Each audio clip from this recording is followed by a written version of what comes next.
What is going on, everybody? Really trying to work on a better intro here. I need to do that. That's what I need to do. Anyway, I hope you all have had a great week.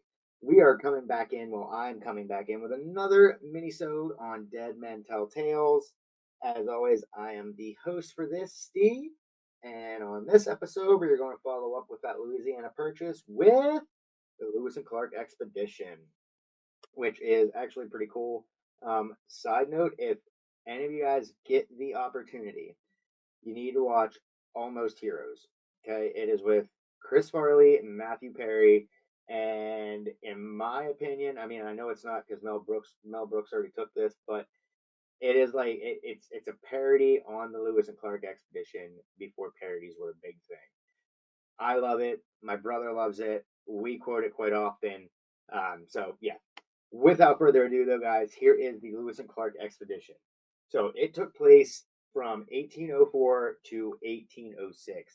It was actually considered a military expedition.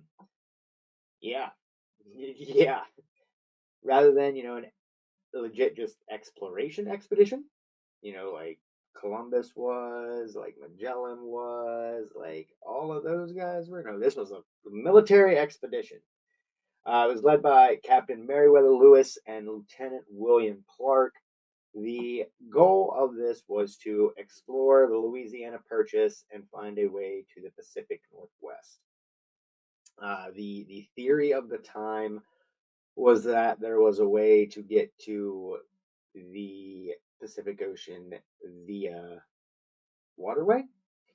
And, as everybody knows now, there's a big ass mountain range in the way. That ain't letting that shit happen. So, um, a little bit here about Lewis and Clark. Lewis was born in Virginia in 1774. He spent his early childhood in Georgia. He graduated college in 1793, and from there he joined the state militia. At age 27, he became the personal secretary to Thomas Jefferson. Kind of a good way to, get it in there with the president. Clark was born in, was born in 1770, also in Virginia. He moved to Kentucky at 15, joined the state militia at age 19.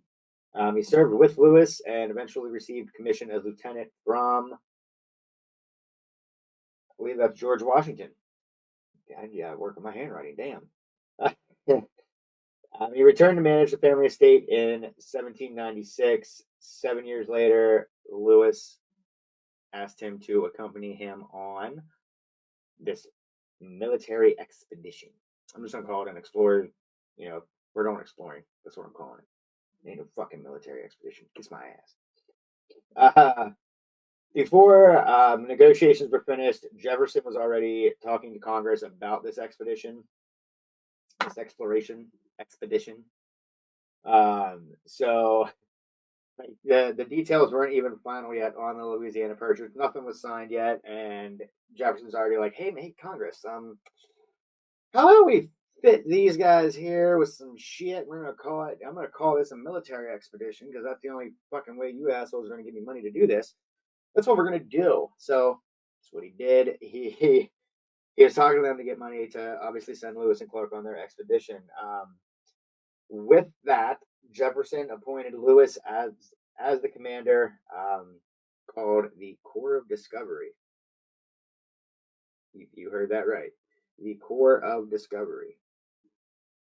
Why the fuck not just call it an exploring expedition at this point? I don't know, but it is what it is. It is what it is.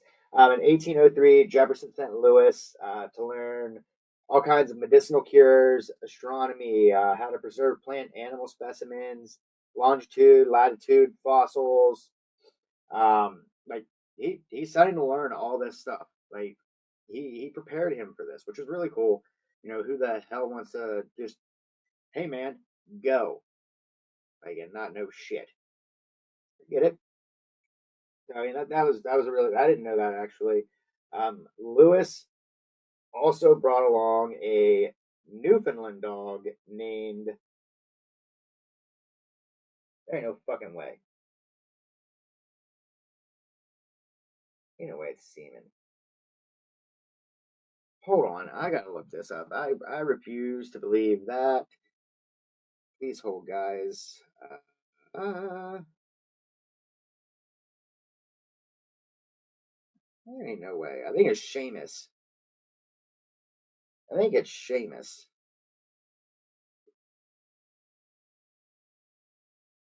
I think the dog's name is Seamus. No, it is Seaman.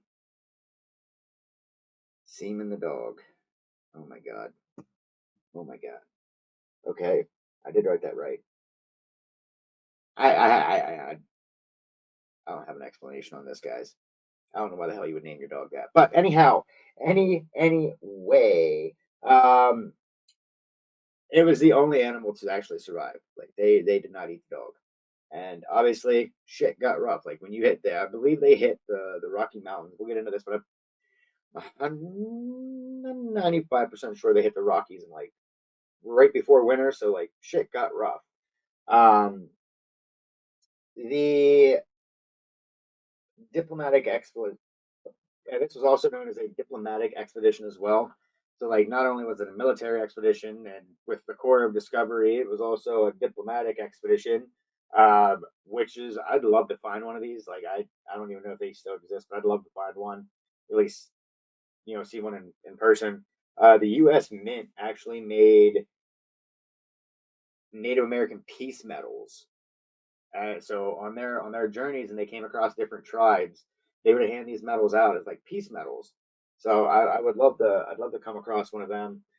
Um, and in all American fashion, as always, the best weaponry was rolled out for these guys. The 46 cal repeating rifle. Like obviously, if we're sending them into an area we don't know, let's make sure the boys are loaded down. With all this, he they left camp, Camp Dubois or Camp Wood, whichever you want to look at it here, at 4 p.m. on May 14th, 1804. They met up with Lewis 6 days later. They followed the Missouri up to Kansas City and over to Omaha, Nebraska. August 20th, um, Charles Floyd dies of acute appendicitis. Obviously, they're out of the way. They can. How you gonna get to a hospital? You ain't gonna do an appendix surgery in the middle of the woods. I mean, that would have been fucking balls if they did. That would have been awesome. That'd have been sick. I imagine throwing that on the resume. But anyway, Charles Floyd was the only member to die of the entire crew, which is pretty cool. Um, the final week of August, they reached the Great Plains. They established relations with 24 Native American nations.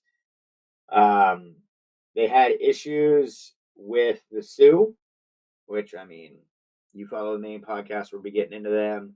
And when I do the second half of the minisodes here, which are the Apache Wars, we'll get into that as well. But the Sioux, they describe them as warlike. Uh, Everybody also knows Lewis and Clark. They had Sacagawea. Sacagawea actually didn't like join the crew until the winter of 1804, 1805. That's when she came into the crew. So they had already been out. They've already been doing their thing.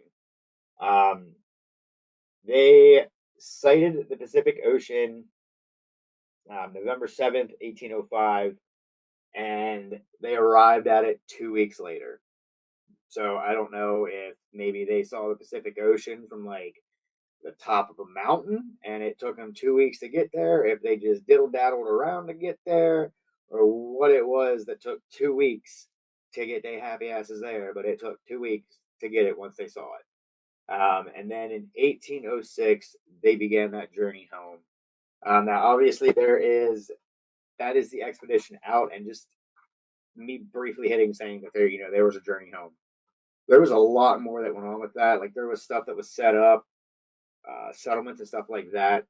So again, guys, if there's stuff that I'm covering and you want to hear more about, leave a comment, shoot me a message, anything like that. I would gladly do the research on this stuff and get a deeper episode. Something John and I have actually been talking about as well. I might actually do like a an update here on what an episode of an update what John and I are planning. But either way, I hope you guys enjoyed the Lewis and Clark expedition here. Next episode we're going to cover is going to be Manifest Destiny. So make sure you guys are hitting that like button, leaving me some kind of comment. I appreciate the engagement that I do get when I get it. Engage with me more. I wanna engage with the guys that listen to this. Now, even if it's just you putting that hand wave emoji, whatever. Drop me something. Let me know you're listening. Let me know you're liking it. Other than that, share it with who you guys know who likes history, cool history, not just some guy drumming on for 4 hours about how Lewis and Clark made their way up the Missouri River and across the Great Plains documenting. No, fuck that noise. I get live in this. So try to get live with, you know, I think the normal cool history. This is cool history here. So with that, everybody, I hope you all had a great listen. And until next time, peace.